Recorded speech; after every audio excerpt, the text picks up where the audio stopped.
গহীন অরণ্যের মাঝখানে ছোট্ট একটি গ্রামে এক কৃষক তার মেয়েকে নিয়ে বসবাস করত। তারা ছিল ভীষণ গরিব। কৃষক এখন বেশ বৃদ্ধ হয়ে পড়েছিল। তার শরীরে এমন কোনো শক্তিই আর অবশিষ্ট ছিল না যে হাড়ভাঙা খাটুনি খেটে সে তার যুবতী মেয়ের বিয়ের ব্যবস্থা করতে পারে। তারপর একদিন বাবার শরীর ভীষণ খারাপ হয়ে গেল। সে তার মেয়েকে ডেকে বলল, মা রে, বেঁচে থাকতে আমি তোকে কোনো সুখই দিতে পারলাম না, উল্টো তোর জন্য এক বিশাল বোঝা হয়ে দাঁড়িয়েছি। পারিস তো এই অভাগা বাবাকে ক্ষমা করে দিস। কাল যদি আমি না থাকি তবে বুকে সাহস রাখিস, আর কোনো বিপদেই কখনো ভেঙে পড়িস না। এটুকু বলতেই তার শ্বাস চিরতরে থেমে গেল এবং সে এই পৃথিবী ছেড়ে বিদায় নিল। মেয়েটির জীবনের শেষ সম্বলটুকুও আজ হারিয়ে গেল। সে ডুকরে ডুকরে কাঁদতে লাগল। কান্নার আওয়াজ শুনে গ্রামবাসীরা ছুটে এলো। কয়েকজন মহিলা তাকে সান্ত্বনা দিল। এরপর নিয়ম অনুযায়ী তার বাবাকে শ্মশানে নিয়ে যাওয়ার প্রস্তুতি শুরু হলো। পরিবারে কেবল কৃষকের মেয়েটিই ছিল, তাই সে নিজেই তার বাবার মুখাগ্নি করল। নিজের জন্মদাতা পিতাকে চোখের সামনে ছাইয়ে পরিণত হতে দেখে মেয়েটির হৃদয় একেবারে ভেঙে চুরমার হয়ে গেল। এখন সে ঘরের এক কোণে একা বসে কেবলই কাঁদছিল। মা তো সেই ছোটবেলাতেই মারা গেছেন, আর আজ মাথার ওপর থেকে বাবার ছায়াও চিরতরে সরে গেল। এরপর কিছুদিন গ্রামের মানুষ তাকে সাহায্য করল। খাবার দাবার কিছু না কিছু দিয়েই যেত। কিন্তু সময়ের সাথে সাথে সবাই নিজেদের কাজে ব্যস্ত হয়ে পড়ল। এখন ঘরে উপার্জন করার মতো আর কেউ রইল না, তাই খাওয়ার কষ্টও ক্রমশ বাড়তে লাগল।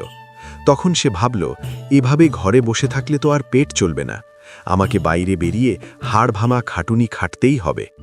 পরের দিন সে অন্যের জমিতে দিনমজুর খাটতে গেল। সারাদিন সে জমিতে বীজ বপন করত, শাকসবজি তুলে জড়ো করত। এভাবে সারাদিন খাটুনির পর সামান্য কিছু পয়সা জুটত, আর সেই টাকাতেই কোনো রকমে তার দিন কাটতে লাগল। এরপর একদিন রোজগার মতোই সে জমিতে ফসল কাটছিল। হঠাৎ পাখিদের তীক্ষ্ণ ডাক তার কানে ভেসে এলো। মনে হচ্ছিল তারা যেন কোনো এক ভয়ঙ্কর বিপদের সংকেত দিচ্ছে। ঠিক তখনই মেয়েটি অনুভব করল তার পেছনে কেউ একজন দাঁড়িয়ে আছে। পেছন ফিরতেই তার তো চক্ষু চড়ক গাছ। এক বিশাল আকারের সাপ কুণ্ডলি পাকিয়ে বসে এক দৃষ্টে তার দিকেই তাকিয়ে আছে। এই ভয়ঙ্কর দৃশ্য দেখে ভয়ে মেয়েটির রক্ত হিম হয়ে গেল এবং মনে মনে সে প্রার্থনা করতে লাগল, হে ওপরওয়ালা, এই ভয়ঙ্কর সাপের হাত থেকে আমাকে বাঁচাও। তারপর অনেক কষ্টে সাহস জুগিয়ে সে একটা পাথর তুলে নিল। ঠিক তখনই সাপটি কথা বলে উঠল, তুমি কি এই পাথর দিয়ে আমাকে মারবে? এই কথা শোনা মাত্রই মেয়েটি তার সর্বশক্তি দিয়ে দৌড় লাগাল। বাড়িতে পৌঁছেই সে ধড়াম করে দরজা বন্ধ করে দিল। কিন্তু হাঁপাতে হাঁপাতে সে মাটিতে লুটিয়ে পড়ল আর ভাবতে লাগল, আমি এইমাত্র যা দেখলাম তা কি সত্যিই বাস্তব? যদি ওটা আমাকে ছোবল মারত তাহলে তো আমার প্রাণটাই চলে যেত। উপরওয়ালাকে অশেষ ধন্যবাদ যে আমি সুস্থ শরীরে বাড়ি পৌঁছাতে পেরেছি। সাপের ভয়ে মেয়েটি টানা 10 দিন ঘরের ভেতর বন্দী রইল। ধীরে ধীরে ঘরের সব খাবার ফুরিয়ে এলো। সে ভাবল, ঘরে তো খাওয়ার মতো আর এক টুকরো দানাও নেই। যদি বাইরে না বেরোই তাহলে তো না খেয়েই মারা পড়ব। আর তাছাড়া এতদিনে তো ওই সাপটা নিশ্চয়ই চলে গেছে। পরের দিন সে আবার জমিতে কাজ করতে গেল। যখন আশেপাশে কেউ ছিল না, ঠিক তখনই জঙ্গল থেকে সেই সাপটা আবার বেরিয়ে এলো আর তার দিকে ড্যাব ড্যাব করে তাকিয়ে রইল। মেয়েটি যখন আবারও সেই সাপটাকে দেখল, ভয়ে তার শরীর থরথর করে কাঁপতে লাগল। তারপর সে ভাবল, এবারও যদি আমি পালিয়ে যাই তবে এমনিতেই তো আমাকে না খেয়ে মরতে হবে। আমাকে কেবল একে এড়িয়ে চলতে হবে।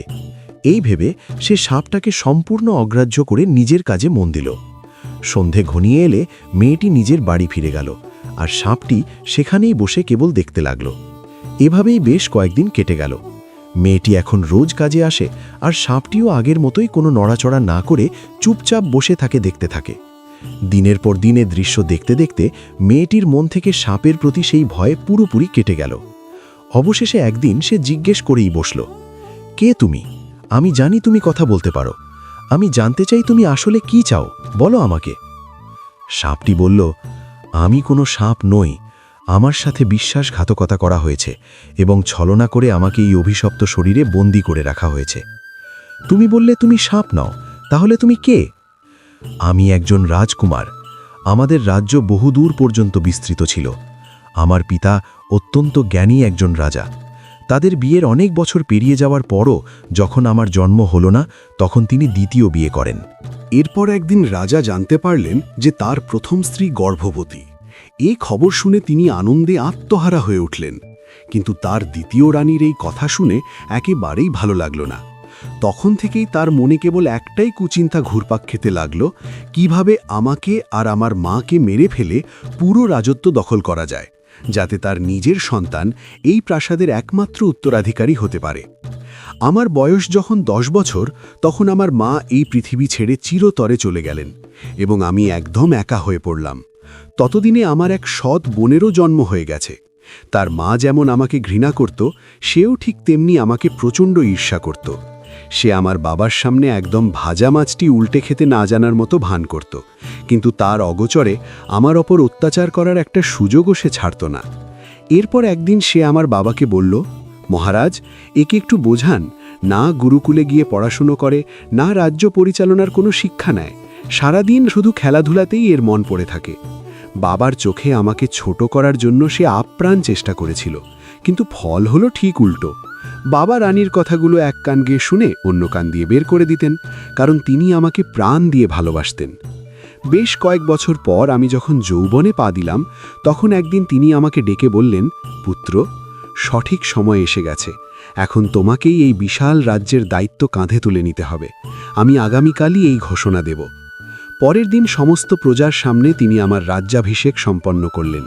নিজেদের নতুন রাজাকে বরণ করে নিতে গ্রামবাসীরা ঢাক ঢোল বাজালো, আর জাদুকরেরা তো আকাশে ঝলমলে রঙিন আতশবাজির মেলা বসিয়ে দিল।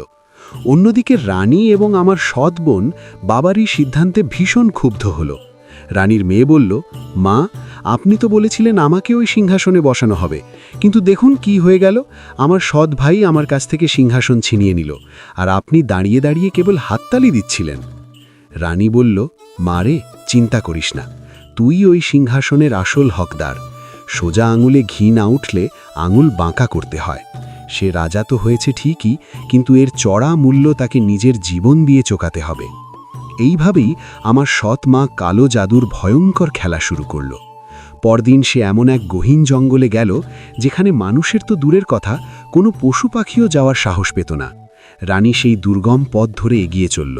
সারা রাস্তায় অসংখ্য পশু পাখি আর মানুষের হাড় গোড় ছড়ানো ছিল, যেগুলো যেন ফিসফিস করে বলছিল, ফিরে যাও এখান থেকে, নইলে ওই দুষ্ট জাদুকর তোমার আত্মাকে ওই নরকে চিরকালের জন্য বন্দি করে ফেলবে।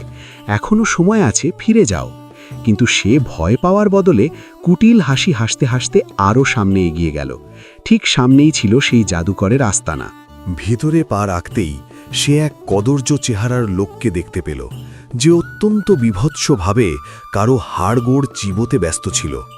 রানীকে দেখা মাত্রই সে গর্জে উঠল, তোর স্বামী যদি একজন রাজা না হতো, তাহলে তোকে টুকরো টুকরো করে আমি এখনই কাঁচা চিবিয়ে খেতাম। তোমার সেই স্বপ্ন তো আর পূরণ হওয়ার নয়, তবে তুমি চাইলে আমি তোমাকে রোজ তাজা মাংস খাওয়াতে পারি, কিন্তু তার বদলে তোমাকে আমার পথের কাঁটা এক চরম শত্রুকে সরিয়ে দিতে হবে। রানীর কথা শুনে দুষ্ট জাদুকর মনে মনে ভাবল, এমনিতেই তো এখানে মানুষজনের আনাগোনা খুব কম, যদি রোজ তাজা মাংস খেতে পাই, তাহলে তো আমার জাদুশক্তি আরও কয়েক গুণ বেড়ে যাবে।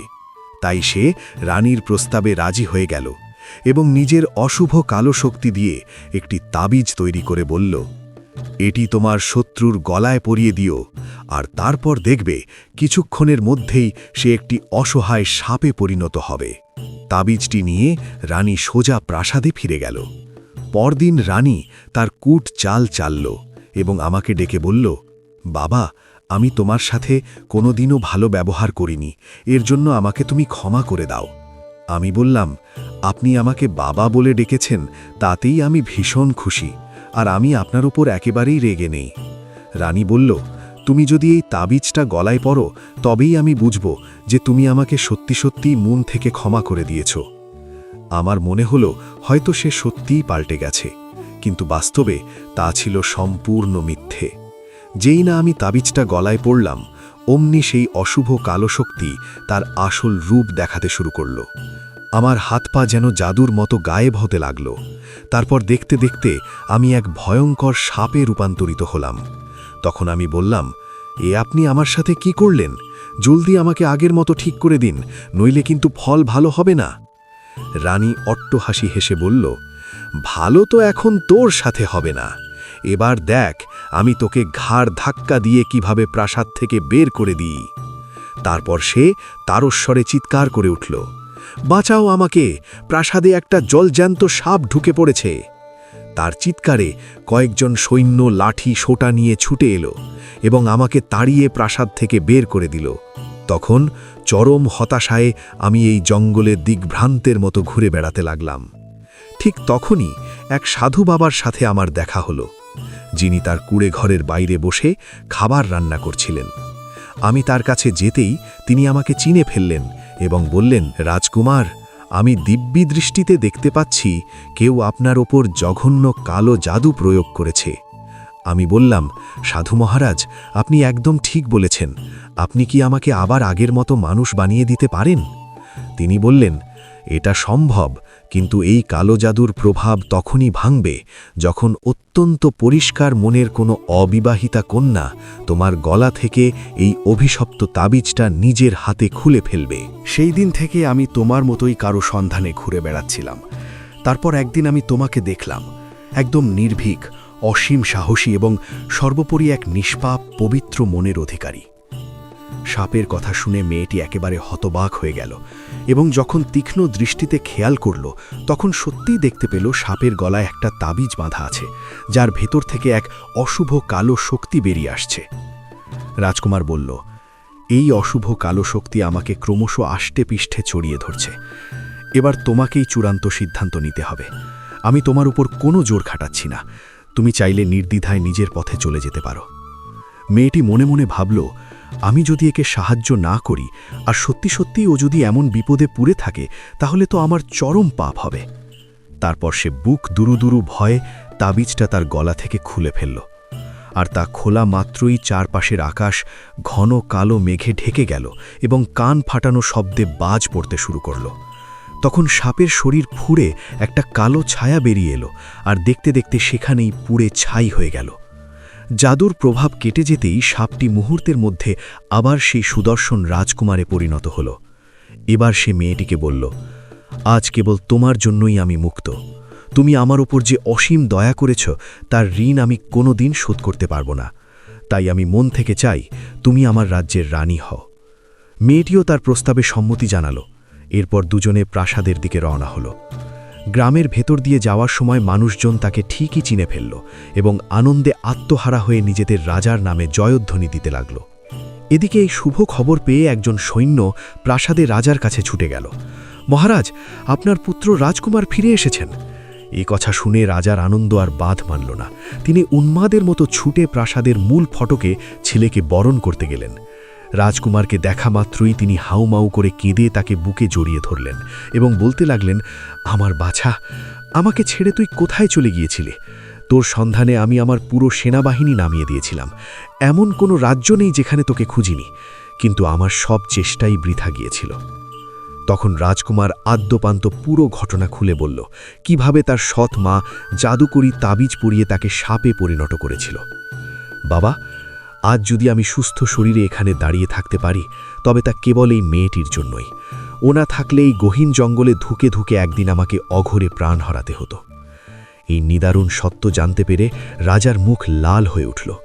তিনি সঙ্গে সঙ্গে সৈন্যদের কড়া নির্দেশ দিয়ে বললেন, যাও, গিয়ে রানীকে বলো মহারাজ তাকে এক্ষুনি রাজসভায় তলব করেছেন। আদেশের পালন হল, কিন্তু তারা যখন রানীর কক্ষে পৌঁছল, দেখল সেখানে কেউ নেই। আসলে রানী আগেই খবর পেয়ে গিয়েছিল যে তার সৎ ছেলে প্রাসাদে ফিরে এসেছে। রানীর মেয়ে বলল, মা, এখন আমরা কি করব? আমার সৎ ভাই যদি বাবাকে সবকিছু বলে দেয়, তাহলে বাবা তো আমাদের আস্ত রাখবেন না। রানী বলল, মা রে, তুই একদম চিন্তা করিস না। আমাদের এক্ষুনি এখান থেকে ওই জাদুকরের কাছে পালাতে হবে। এখন একমাত্র সেই পারে এই চরম বিপদের হাত থেকে বাঁচার কোনো পথ দেখাতে। এভাবেই মা মেয়ে মিলে পাকা ফন্দি এঁটে আগেই সেখান থেকে গা ঢাকা দিল। রাজা যখন রানী আর তার মেয়ের পালানোর খবর পেলেন, তখন তিনি গর্জে উঠে বললেন, আমি খুব ভালো করেই জানি ওরা কোথায় পালিয়েছে। গিয়ে সেনাপতিকে বলো সৈন্যদল প্রস্তুত করতে। আজ আমি ওই শয়তান জাদুকরকে দুনিয়া থেকে নিশ্চিহ্ন করে দেব। এরপর রাজা তার বিশাল সৈন্যবাহিনী নিয়ে তাকে শেষ করতে বেরিয়ে পড়লেন। রাজা খুব ভালো করেই জানতেন যে এই ভয়ঙ্কর জঙ্গল রহস্যময় জীবজন্তু, অতৃপ্ত আত্মা আর অশুভ কালো শক্তিতে পরিপূর্ণ। অন্যদিকে রানী সেই জাদুকরের সাথে দেখা করে প্রাসাদে ঘটে যাওয়া সমস্ত ঘটনার কথা খুলে বলল। জাদুকর অট্টহাসি হেসে বলল, আসতে দাও সবাইকে, ওদের মধ্যে একজনও এখান থেকে প্রাণ নিয়ে ফিরতে পারবে না, এই জঙ্গল সব কিছুকে গিলে খাবে।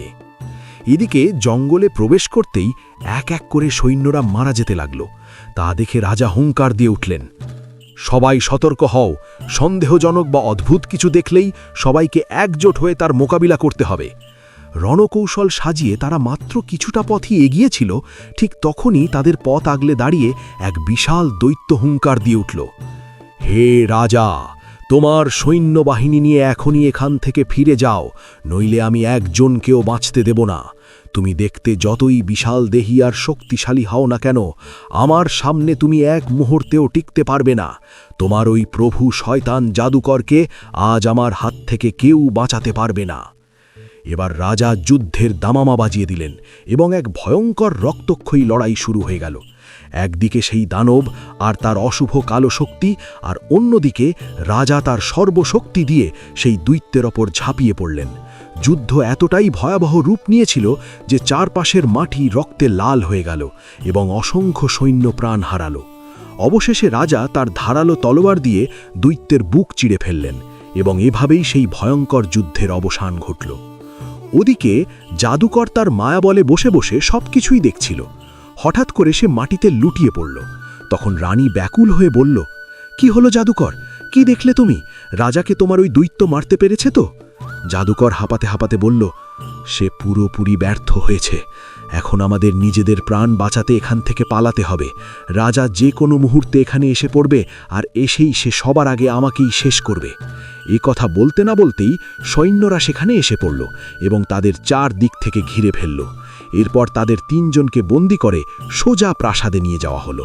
এবার রাজার দরবারে রানী আর সেই শয়তান জাদুকরকে ভারী শিকলে বেঁধে সৈন্যরা টেনে হিচড়ে নিয়ে এলো। তখন রাজা ক্রোধে ফেটে টুড়ে জিজ্ঞেস করলেন, বল রে শয়তান জাদুকর, এ কথা কি সত্যি যে তুই তোর জঘন্য মন্ত্র দিয়ে আমার ছেলেকে একটা সাপে পরিণত করেছিলি?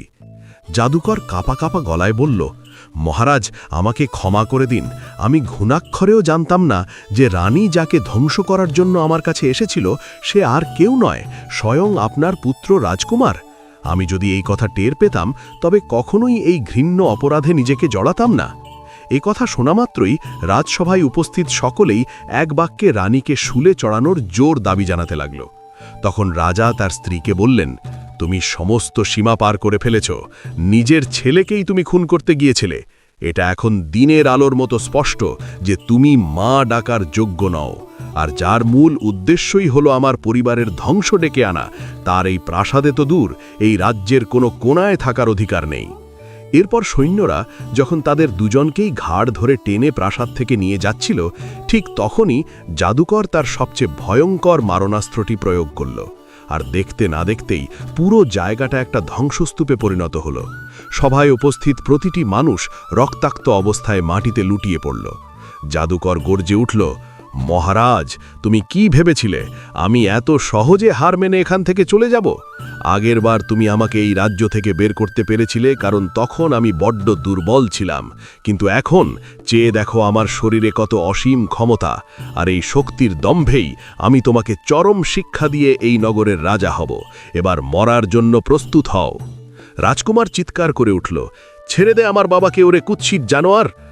রাজকুমারের কথা শুনে জাদুকর অট্টহাসিতে ফেটে পড়ল। যদি আমি ছেড়ে না দিই তবে তুই কি করবি রে? একথা বলতে না বলতেই মেয়েটি কাল বিলম্ব না করে রাজকুমারের গলায় সেই পুরনো তাবিজটা পরিয়ে দিল, আর চোখের নিমেষেই সে এক বিশাল আকৃতির ভয়ঙ্কর সাপে রূপান্তরিত হল।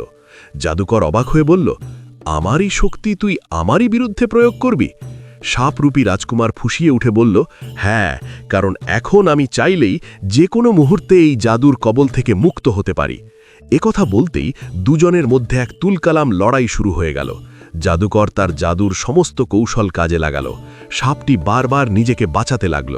তারপর জাদুকরের এক ভয়ঙ্কর আঘাতে সাপটি রক্তাক্ত হয়ে মাটিতে লুটিয়ে পড়ল। কিন্তু জাদুকরী ক্ষমতার জেরে তার ক্ষতগুলো আপনা আপনি সেরে গেল। এবার রাজকুমার এক বিশাল দেহী অজগরের রূপ ধারণ করে শয়তান জাদুকরকে তার শক্তিশালী কুণ্ডলিতে আষ্টে পিষ্টে পেঁচিয়ে ধরল। তারপর অজগরটি তার বিশাল হাঁ করা মুখ খুলে সেই দুষ্ট জাদুকরকে আস্ত গিলে খেয়ে নিজের ভোজে পরিণত করল। এই ভয়ঙ্কর লড়াই শেষ হওয়ার বেশ কিছুদিন পর যখন প্রাসাদটি পুনরায় নির্মাণের কাজ শেষ হল, তখন রাজা তার সমস্ত প্রজার সামনে নিজের পুত্রকে নগরের নতুন রাজা হিসেবে ঘোষণা দিয়ে বললেন, এতে বিন্দুমাত্র সন্দেহ নেই যে আমার পুত্র ভবিষ্যতে একজন দুর্দান্ত ও আদর্শ রাজা হবে। এ কথা শুনে নগরবাসীরা সমস্বরে জয়ধ্বনি দিয়ে উঠল, মহারাজের জয় হোক! আমাদের নতুন রাজা শুধু অসীম সাহসীই নন, তিনি অত্যন্ত বিচক্ষণও বটে। তিনি অশুভ শক্তিকে সেই অশুভ বিনাশেই কাজে লাগিয়েছেন এবং সেই দুষ্ট দানবকে খতম করে নগরে আবার শান্তির সুবাতাস ফিরিয়ে এনেছেন। এর জন্য আমরা রাজকুমারকে আমাদের অন্তরের অন্তঃস্থল থেকে কৃতজ্ঞতা জানাই।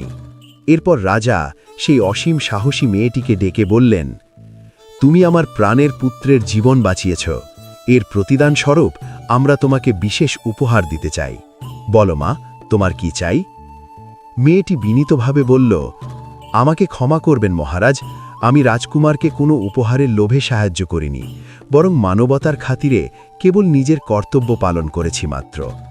রাজা তার এই মহৎ কথায় ভীষণ মুগ্ধ হলেন এবং কিছুক্ষণ গভীরভাবে চিন্তা করার পর রাজকুমারকে বললেন, পুত্র, এই মেয়েটি অত্যন্ত গুণবতী এবং একজন রানী হওয়ার সম্পূর্ণ যোগ্য। তাই আমি মন থেকে চাই তুমি একে বিবাহ করো। এরপর বিয়ের জন্য দুজনেই হাসি মুখে রাজি হল।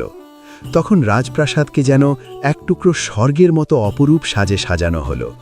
সানাই আর ঢাকঢোলের শব্দে চারপাশ মুখরিত হয়ে উঠল। নগরবাসীরা যখন আনন্দে আত্মহারা হয়ে নাচগানে মেতে উঠল, অন্যদিকে তখন সম্পূর্ণ রাজকীয় রীতিনীতি মেনে তাদের বিবাহ সম্পন্ন হল। অবশেষে নতুন রাজা ও রানীর রাজকীয় অভ্যর্থনায় সকলের করতালিতে পুরো প্রাসাদ আনন্দে ফেটে পড়ল।